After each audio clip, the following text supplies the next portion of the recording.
Majority of pastors, Christian pastors in Nazi Germany who remained silent under the reign of terror of Adolf Hitler. Dietrich Bonhoeffer could not remain silent. He stood up in his society. He spoke out against the evil of the government, and as a result, he lost his life. Dietrich Bonhoeffer, before he died, made this statement. He said, "Only he who believes is obedient. And only he who is obedient truly believes." There's an inseparable link between belief and obedience. You can't separate the truth. Wherever there's belief, there is genuine obedience. And we see that truth clearly illustrated in the story we're going to look at tonight. If you have your Bibles, I want you to turn to Daniel chapter 3. God gave Daniel the ability, remember, to interpret the dream of the evil king Nebuchadnezzar. And when Daniel recounted the dream and explained it to Nebuchadnezzar, remember Nebuchadnezzar's response? He fell down. He worshiped the God of Daniel, the Yahweh, the true God. And not only that, he elevated Daniel and his friends, Shadrach, Meshach, and Abednego, to places of prominence, of rulership in the Babylonian country. Now that was his first response, to worship God. But then in tonight's story, which takes place shortly after chapter 2, we see Nebuchadnezzar having a more humanistic response to this vision, a vision that said basically, Nebuchadnezzar, your days are numbered as king of Babylon. Babylon is going to cease. You're going to cease to exist. There's another kingdom coming after you. And notice Nebuchadnezzar's reaction to the truth that his kingdom would one day come to an end. We find it in verse 1 of chapter 3. Now Nebuchadnezzar, the king, made an image of gold, the height of which was 60 cubits. A cubit is about 1.5 feet. So it was a statue 90 feet high. Its width was 6 cubits or 9 feet. And he set it up on the plain of Dura in the province of Babylon. As Nebuchadnezzar thought about this dream and thought about the end of his kingdom, he said, you know what? I'm going to do whatever I can to prevent the end of my kingdom. I'm going to take matters into my own hands. I'm going to see if I cannot somehow thwart the sovereign will of God. And Nebuchadnezzar's motivation in this was not religious or spiritual. He didn't want people to worship him as God.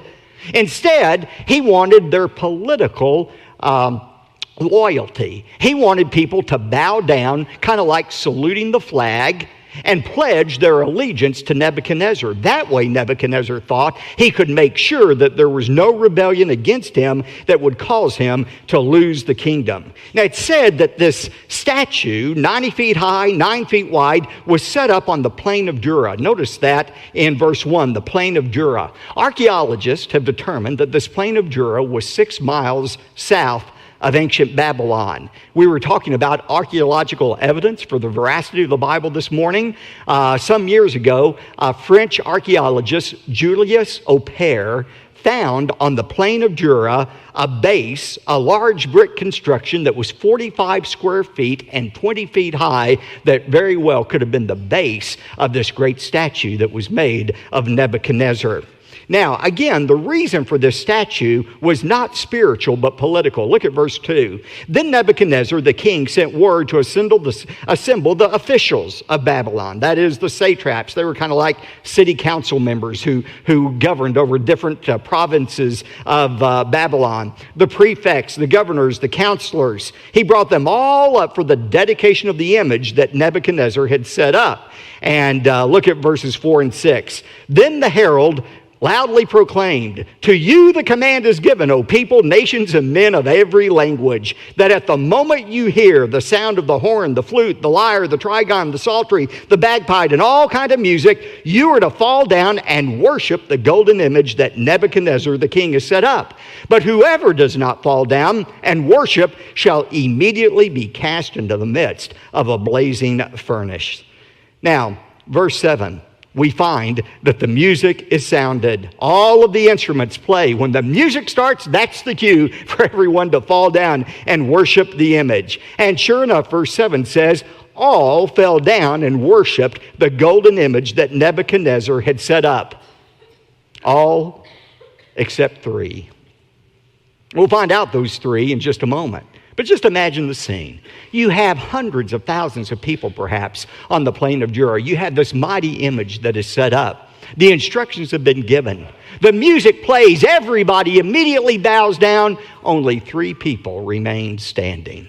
Can't you hear the people who are bowed down looking up saying, psst, psst, down, down, down?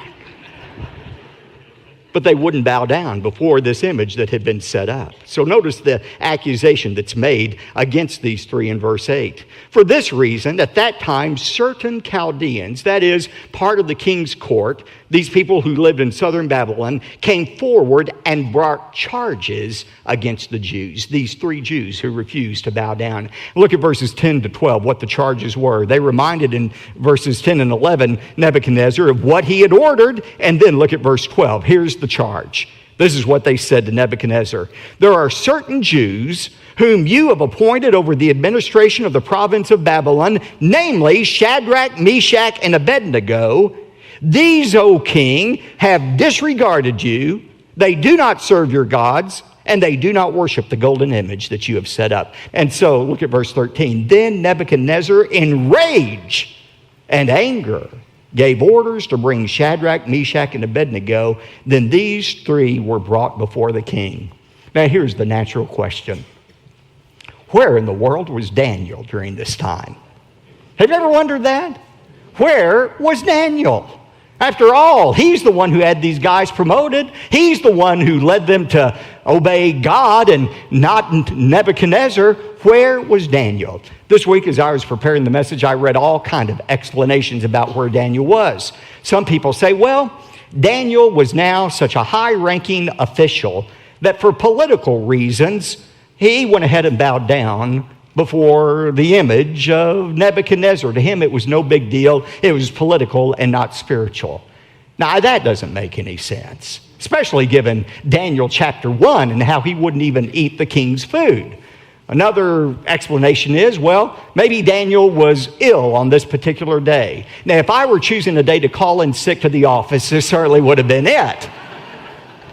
But I'm not sure that's a likely explanation. Some people say, well, maybe the king had dispatched him on a foreign trip as an emissary for the king to a foreign land. That's a possibility. We don't know. That's the bottom line, where Daniel was. But some have suggested that it was not fair for Daniel to escape this test when his 3 friends were being tested in such a severe manner. And that's really not logical to say this isn't fair, because the fact is Daniel was about to be tested. He had already been tested in chapter 1, and the lion's den was waiting around the corner for him in chapter 6. But there's a very important point and principle for all of us here. All of us who are God's people are going to be tested, but we're not all tested in the same way. God's tests for us are not the same test. In 1 Peter 1:6, Peter said, "In this you greatly rejoice, even though for a little while, if necessary, you have been distressed by various trials." That word various, poikolis, it's a word we get polka dot from. We are distressed by various tests. You're not going to escape testing in your life. If you're not in the middle of a test right now, either you've already come through one, you're in the middle of the one, or you're getting ready to enter a test. But God's plan for all of His children is to be tested, not to destroy our faith, but to strengthen our faith. Now, notice verse 14. Nebuchadnezzar responded and said to them, to Shadrach, Meshach, and Abednego, "Is it true that you do not serve my gods or worship the golden image that I have set up?" He said, "Maybe you all misunderstood, so let's try this again." I know you're new to our country. Maybe you didn't understand exactly what was being said in Aramaic, so let's try this again. Now here's the command. When you hear the music play, you just fall down and everything will be okay. However, he says in verse 15, "But if you do not worship, you will be immediately cast in the midst of a furnace of blazing fire, and what God is there who can deliver you out of my hands?" You see, Nebuchadnezzar had already discovered there's a God who could reveal secrets. But he had not yet discovered that this same God is one who was able to deliver the Israelites out of Nebuchadnezzar's hands. Now, think about these Hebrew youth. And remember, teenagers, they were about your age. They were probably about 17 or 18 at this time that they were going through this test. Think about how they could have rationalized not obeying God's commands. They could have come up with all kinds of excuses not to bow down before the golden image. But they knew what God had said. In Exodus 20, God was very clear. Thou shalt have no other gods before me. Thou shalt not make unto thee any graven image. Thou shalt not bow down to them, nor serve them. Now, they could have come up with all kinds of rationalizations about why to bow down. They could have said to themselves, well, you know what? I'm going to bow on my knees, but I'm not going to bow in my heart. In my heart, I'll still worship the only true God. Or they could have said, well, you know what? It doesn't make any sense for us to die in the fiery furnace. Why, if we die, we'll not be able to witness to Nebuchadnezzar and the Babylonians any longer. And surely God wouldn't want that to happen. They could have come up with all kinds of excuses for reasons not to obey God's command and bow down before the golden image. But notice what they said instead. Verses 16 to 18. These are some of my favorite verses in all of the Bible. Look at what they said to Nebuchadnezzar. They said in verse 16, "O Nebuchadnezzar, we don't even need to give you an answer concerning this matter. If it be so, our God whom we serve is able to deliver us from the furnace of blazing fire, and he will deliver us out of your hand, O king." But underline this verse 18, "But even if he does not, let it be known to you, O king, that we are not going to serve your gods or worship the golden image that you have set up." Now that's what you call faith. They said, "King, we believe our God is able to deliver us, and if he wants to, he'll deliver us out of your hands. But even if he chooses not to deliver us, we are still going to obey him." Ladies and gentlemen, that is faith. Obedience to God in spite of the circumstances. It's not always God's will to deliver us out of trials. It wasn't God's will to deliver Jesus out of suffering, or Peter, or Paul, or most of the apostles.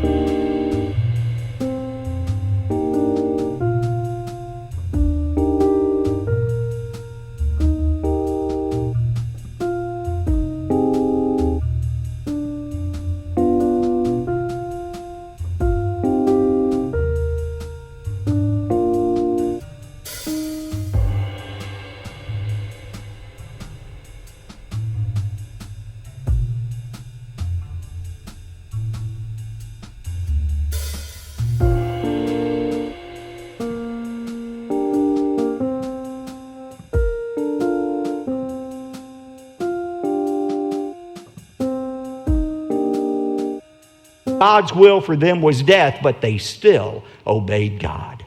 This is the perfect demonstration of what true faith is, obeying God regardless of what he does. Now look at verse 19, the execution of the sentence. "Then Nebuchadnezzar was filled with wrath, and his facial expression was altered toward Shadrach, Meshach, and Abednego." His face was just contorted. He was so angry. And he answered by giving orders to heat the furnace 7 times more than it was usually heated.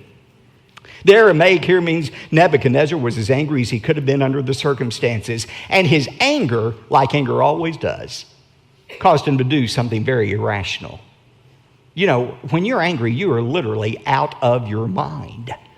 And that's what Nebuchadnezzar was, because he does a very irrational thing. He says, "I want that furnace heated up 7 times the normal heat." Now think about it.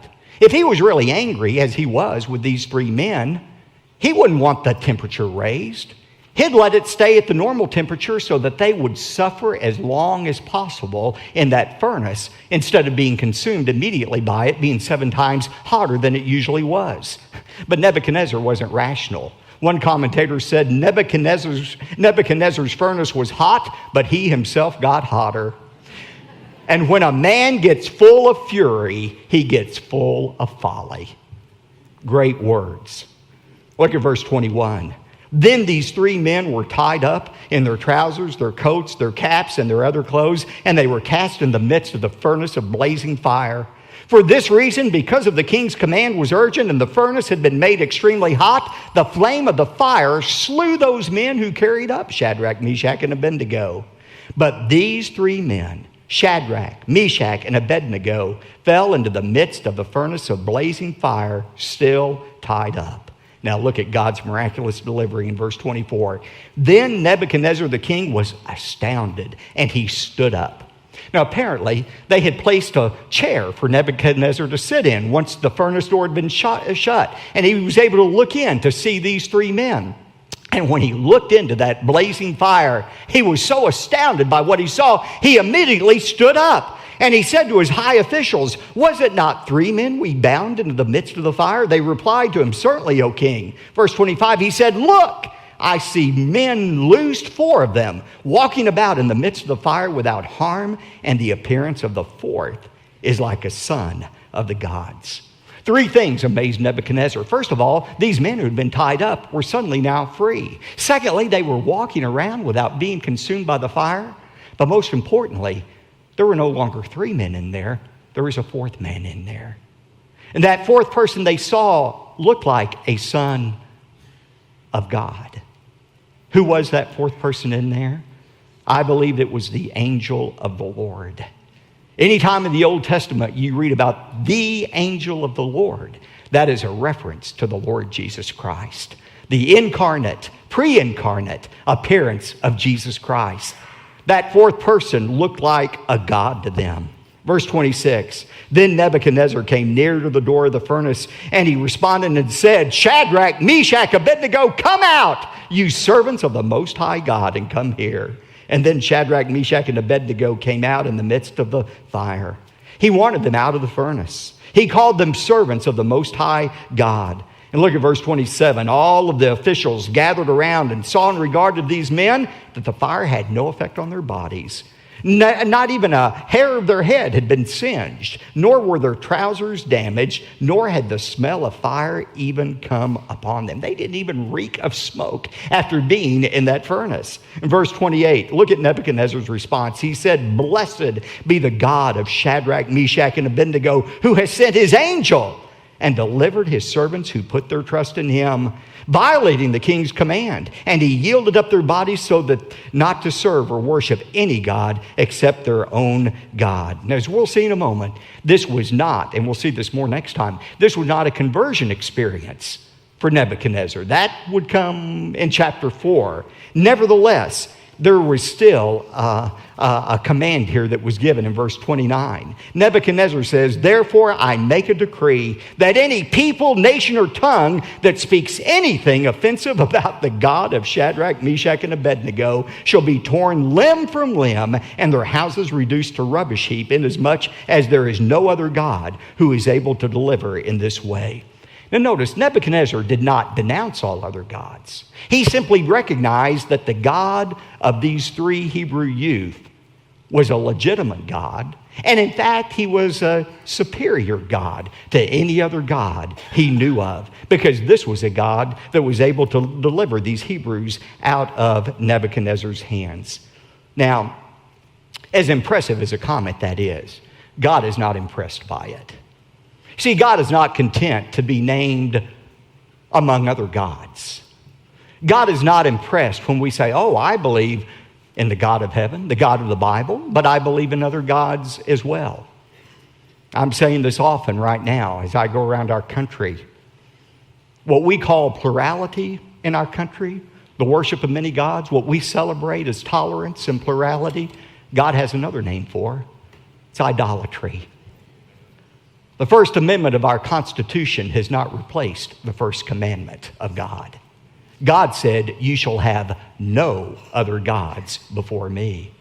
God commands our exclusive worship. He has no tolerance for any false gods or any false idols. And by the way, a false idol, a false god doesn't have to be a wooden statue. As I heard my friend David Jeremiah say today, we have American idols as well. Those American idols sometimes are money. We bow down before money. We worship money. Sometimes it's pleasure, entertainment. Sometimes it's sports. Sometimes it's scholastic achievements. But God is a jealous God. He said, you worship me exclusively. That's the kind of worship our God demands. Now, why is this story important? It's important for three significant reasons. First of all, this story sets the stage for Nebuchadnezzar's conversion in the most dramatic way we're going to see next time. But secondly, this story foreshadows God's protection of Israel. Just as God protected Shadrach, Meshach, and Abednego from the fiery furnace, so God would supernaturally protect Israel during these 70 years of captivity in Babylon. And God will continue to protect his people until the end of time. I was in New York this past week. I was there Wednesday for the most holy day of the Jewish calendar, Yom